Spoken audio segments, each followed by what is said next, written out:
নমস্কার। আজকে সূর্যগ্রহণ নিয়ে আলোচনা করব, অর্থাৎ সূর্যগ্রহের ট্রানজিট নিয়ে আমরা আলোচনা করব। আমরা জানি প্রত্যেক মাসেই সূর্যগ্রহ তার নিজের মতোই সে ট্রানজিট করে।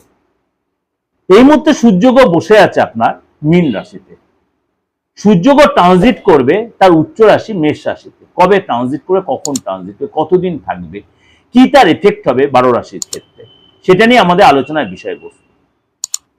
এর মধ্যে সূর্যগ্রহ আবার ট্রানজিটও হবে আবার তার নক্ষত্র।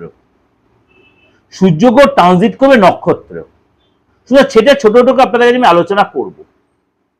সূর্যগ্রহ যখন 14 এপ্রিল, সূর্যগ্রহ 14 এপ্রিল সূর্যগ্রহ ট্রানজিট করবে তার উচ্চ রাশি মেষ রাশিতে। কখন ট্রানজিট করবে? সূর্যগ্রহ ট্রানজিট করবে মঙ্গলবার সকাল 9:38। সকাল 9:38 সূর্যগ্রহ ট্রানজিট করবে মীন রাশি ছেড়ে মেষ রাশিতে। থাকবে কতদিন? 15 মে পর্যন্ত এই উচ্চ রাশি মেষ রাশিতেই অবস্থান করবে। তার জন্য কিন্তু 12 রাশির ক্ষেত্রেই তার প্রভাব বিস্তার করবে। মেষ টু মীন 12 রাশির ক্ষেত্রে তার প্রভাব বিস্তার করবে। কারোর ক্ষেত্রে ভালো হবে, কারোর ক্ষেত্রে একটু সতর্কতা, কারোর ক্ষেত্রে একটু সচেতনতা। এই হলো 12 সূর্য সিচুয়েশন। সুতরাং সূর্যগ্রহের এই যে সূর্যকে আমরা বলি সমস্ত গ্রহের রাজা সূর্য। সূর্য যদি আপনার বার্থ চার্টে স্ট্রং থাকে তাহলে কিন্তু আপনার একটা কুচপড়া মেন্টালিটি থাকবে, কনফিডেন্ট থাকবে, লোকের কাছে একটা সম্মানের জায়গা আপনার থাকবে, আপনি একটা ভালো পদ অধিকার করে বসে থাকবেন, আপনার একটা লেভেল থাকবে এবং আপনার মধ্যে একটা অহংবোধ আসবে। সেটা অরিজিনাল অহংবোধ, লোক দেখানো অহংবোধ না, থাকবে আপনার মধ্যে, কোয়ালিটি থাকবে, কনফিডেন্ট থাকবে। সুতরাং এই যে সূর্য গ্রহ আপনার মেষ রাশিতে ট্রানজিট করবে, অর্থাৎ 14 এপ্রিল থেকে আপ টু 15 মে পর্যন্ত আপনার রাশির জন্য কি প্রভাব বিস্তার করবে সেটা জানার আগে অবশ্যই আমরা একটু আলোচনা করে নিই। কেন এই আলোচনাটা করি সবসময় আপনাদের কাছে, যারা আমার অ্যাকচুয়াল হিতাকাঙ্ক্ষী ভিউয়ার্স বা হিতাকাঙ্ক্ষী ক্লায়েন্ট, তারা সবসময় বলে পার্থদা একটু আলোচনা করুন তন্ত্রটা নিয়ে। তন্ত্রটা নিয়ে কেন আলোচনা বেশি করতে চাই না, তন্ত্রটা হচ্ছে গোপন গুহ্যবিদ্যা, গুপ্তবিদ্যা। কেন আমি তন্ত্রটাকে একদম অপারেশন থিয়েটার ওটির মতো চিন্তা করি, পুরোটা লোকচক্ষু আড়ালে রাখতে চাই। কিন্তু আপনাদের মধ্যে কনফিউশন থাকে, পার্থকে দেখে তো মনে হয় না তান্ত্রিক।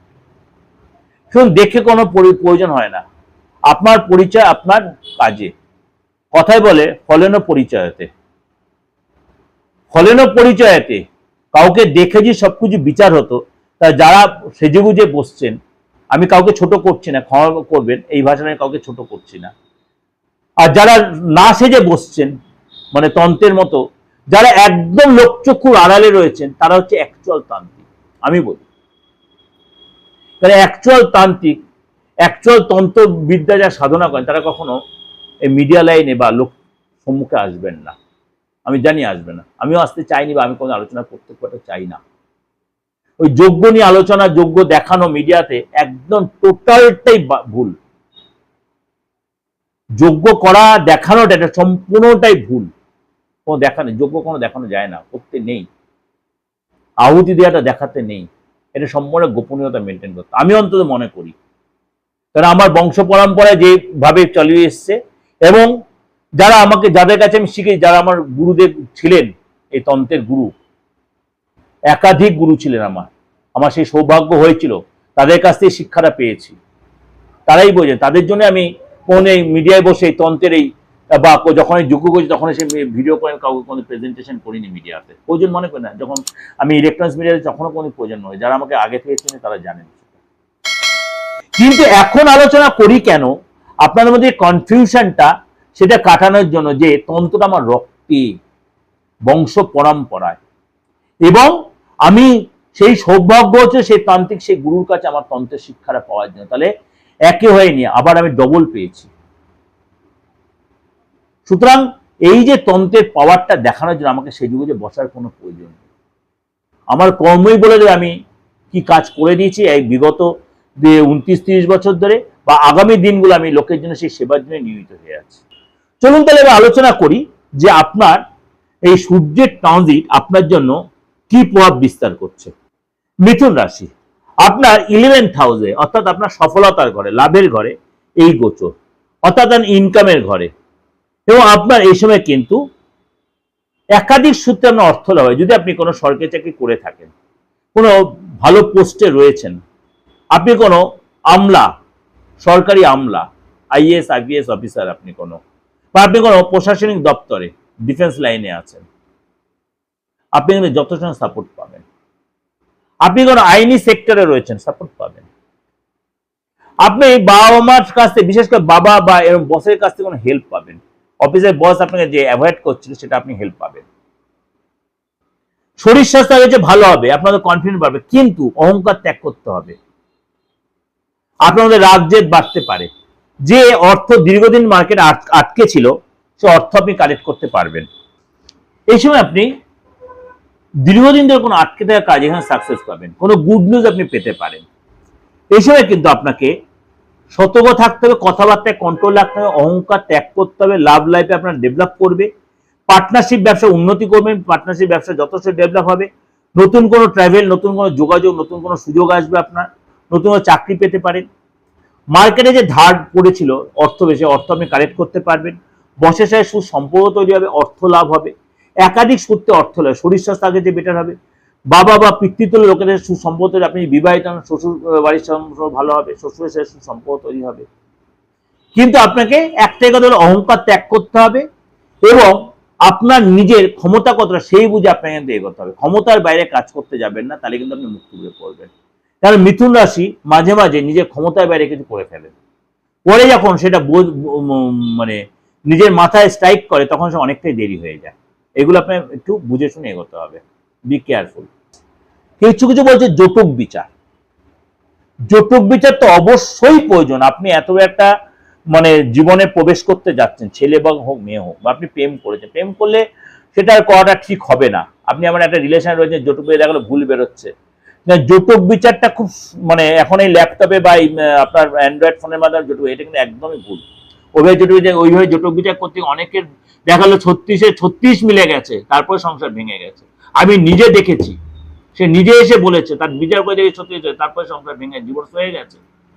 হয় না, জটক এটা সস্তা নয়, কুট বিচার একটা সস্তা নয়, টাইম দিতে হয়। সুতরাং আপনাদের বলি, যার কাছেই যান, বিয়ের আগে জটক বিচারের সাথে সাথে অবশ্যই ব্লাড টেস্টটাও করবেন। আপনার ব্লাড টেস্ট কি বা আপনার পার্টনার ব্লাড টেস্টটা কি, ব্লাড গ্রুপটা কি, এবং ব্লাডে আরো কিছু ব্যাপার আছে, সেটা অবশ্যই টেস্ট করবেন। সেগুলোর কারণে মানুষের সন্তান হতে ফ্যাক্টর হয়। বা আপনার কোনো কনিক রোগ নিয়ে আপনি ভুগছেন কিনা, সেটা অবশ্যই জানাবেন। কারণ এটা সায়েন্সের মতো, আমি শুধু আমার দিকটা দেখলে হবে না, এই ডাক্তারি যাওয়াটা আপনার সাথে আলোচনা করলাম, এটা প্রয়োজন পরবর্তী প্রজন্মের জন্য, অবশ্যই প্রয়োজন। দ্বিতীয় কথা, আপনি যে ফ্যামিলিতে বিয়ে করছেন, শুধু ছেলেটাকে বা মেয়েটাকে দেখলাম, সে ফ্যামিলি কালচারটা দেখুন। তার মুখোশ পরে নেই তো, আপনার বাচ্চারে সেটা প্রকাশ পাবে, আপনার হাতে সেটা প্রকাশ পাবে। আপনি যার সাথে রিলেশনে সারাটা জীবন যার সাথে কাটাতে যাচ্ছেন, সে কতটা আপনাকে ভালোবাসে, সে মুখোশ পরে আপনাকে ভালোবাসে না আপনার অন্য কিছু ভালোবাসে, সম্পত্তি না আদার্স কিছু, এটা দেখুন। এমন লোক দেখেছি খুব গরিব কিন্তু মন খুব ভালো, সারাটা জীবন সংসারের সুন্দরভাবে কাটতে টেনে দিয়েছে। আবার এমন অনেক রিচম্যান দেখেছি, বিয়ের দুদিনের মধ্যে সংসার ভেঙে যাওয়ার ব্যাপার আছে। তার অনেক চিন্তা ভাবনা, তার অনেক কিছুর মধ্যে সে আকৃষ্ট, জড়িত। এইগুলো কিন্তু যাচাই করবেন। সেগুলো কি আপনি না পারেন, কোনো ভালো কারোর কাছে যান, যে ভালো বিচার করতে জানে, হাতটা দেখে ফেসটা রিড করে ছকটা বিচার করে, এগুলো আলবাত করা যায়, করে তারপরে আপনি তাহলে এত ডিভোর্স, এত অশান্তি, এত মানে অত্যাচার আচার, সে ছেলে হোক মেয়ে হোক, অত্যাচার হবে না। যারা প্রেম করছেন তাদেরকেও বলি যে সুযোগ থাকে সেটাও করবেন। ডেট অফ বার্থ নিয়ে তো কি হয়েছে, আপনি অন্য ধর্মাবলম্বী তো তাতে কি হয়েছে, মানুষ তো, বিচার করার রাইট সবার আছে। যে ভালো বিচার জানে সে সব রকম ভাবে বিচার করতে হবে, তার কাছে কোনো ওই ধর্মের ব্যাপার আসে না। আমার কাছে তো আসেই না, আমি এগুলো মানি না। আমি মনে করি আপনি মানুষ আমি মানুষ, এটাই আমাদের পরিচয়। আপনি মানুষ আমি মানুষ, এটাই আমাদের পরিচয়। আমি এটা মনে করি, যারা আমার কাছে পুরোনো আমার রিলেশনে বা আমার সাথে জড়িত আছেন তারা প্রত্যেকে আমি সবার সাথে কিভাবে মেলামেশা করি। শুধু আপনাকেও বলছি, যার কাছে যান এই জিনিসগুলো মেনটেন করবেন। আর মাঙ্গলিক নিয়ে কিছু কথা বলছেন আপনারা, মাঙ্গলিক ব্যাপারটা এত ভয় পাওয়ার কিছু নেই। কালসর্প দোষটা ভয় পাওয়ার কিছু নেই। শনি মঙ্গল যে বীজ দোষ সেটা একটা ব্যাপার আছে, এবং 27টা নক্ষত্রে এমন কিছু নক্ষত্র আছে যেটা বিভাইডেটিভ ফ্যাক্টর হয়। বিভাইডেটিভ ফ্যাক্টর কিছু কিছু নক্ষত্র আছে তেমনি, তার মধ্যে একটা নক্ষত্র বিশাখা নক্ষত্র, ডিস্টার্ব একটু দেয় বিশাখা নক্ষত্র। ধনিষ্ঠা নক্ষত্র, ঠিক আছে, রেবতী নক্ষত্র, এগুলো ডিস্টার্ব দেয়। উত্তর ভাদ্রপদ নক্ষত্র, এগুলো ডিস্টার্ব দেয়। তাহলে সবই দেবে না, এদের কিছু কিছু মানুষের ক্ষেত্রে আমি অনেক ক্ষেত্রে দেখছি ডিস্টার্ব দেয়। সুতরাং এইগুলো একটু দেখে নেবেন, আপনার নক্ষত্র বা আপনার পার্টনার নক্ষত্রটা কি, বা কূট বিচারের যে দরকারটা আছে, সেখানে কূট বিচারটা বিশাল ভাইটাল ব্যাপার জটক বিচারের ক্ষেত্রে। মাঙ্গলিকের ক্ষেত্রে কুড়ি বাহনের মাঙ্গলিক, পুরুষ মানুষের মাঙ্গলিক হলে বেরোজগারি দোষ তৈরি হয়, আর মহিলা মানুষের মাঙ্গলিক সে রোজগার করবে কিন্তু সাংসারিক সুখটা কম হয়, সে একগুঁয়ে কিনা, অ্যাডামেন্ট কিনা, তার বৈধব্য আছে কিনা, এগুলো একটু কাটিয়ে নিলে কিন্তু করে নেওয়া যায়, রেক্টিমেন্ট করলেই করা যায়। সেই মেয়েটাকে বিয়ে হবে না, সেই ছেলেটাকে বিয়ে হবে না, অলবাত হবে যদি আপনি মানেন। এমনকি শনি মঙ্গল বীজ দোষ হয়ে বসে আছে, বৃহস্পতি কেতু এমন কম্বিনেশনে বসে আছে, শুক্র মঙ্গল কম্বাইন্ড হয়ে বসে আছে, শুক্র মঙ্গল কম্বাইন্ড হয়ে বসে আছে। যারা জানে শুক্র মঙ্গল কম্বাইন্ডটা কতখানি মানে রিলেশনে যেটা কতটা ফ্যাক্টর, সন্দেহ যা তৈরি আসে, অন্য রিলেশন চলে আসে, এক্সট্রা রিলেশন চলে, এক্সট্রা ম্যাটার রিলেশন চলে আসে শুক্র মঙ্গল কম্বিনেশন। খারাপ ভাবে নেবেন না, ইচ্ছা না হলেও হয়ে যায়, আপনার বা আপনার পার্টনারের হয়ে যেতে পারে। এইগুলোকে অবশ্যই একটু রেক্টিফাই করবেন, দেখবেন আপনি অনেকটা আপনার সংসারে অনেক স্মুথলি আপনি চালাতে পারবেন। এটা আপনাদের হচ্ছে ওভারঅল প্রেজেন্টেশন আমি দিলাম, অবশ্যই আপনাদের ভালো লাগবে, অবশ্যই মিলবে। যদি দেখছেন আপনার কখনো কোনো প্রবলেম আপনি ফেস করছেন, নির্দ্বিধায় কোনো কারোর কাছে যান, হাতটা দেখান যে আপনার বাচ্চারা যে হাতে কোনো ফ্যাক্টর হচ্ছে কিনা। যদি দেখেন হাতে মঙ্গলে যারা ভালো আছে, তাহলে এত অসুবিধার কিছু করেন, বা আদার্স গ্রহগুলো সাপোর্ট দিচ্ছে আপনাকে, ভয় পাওয়ার কিছু নেই, সেই আপনার প্রতিকার বলে দেবে।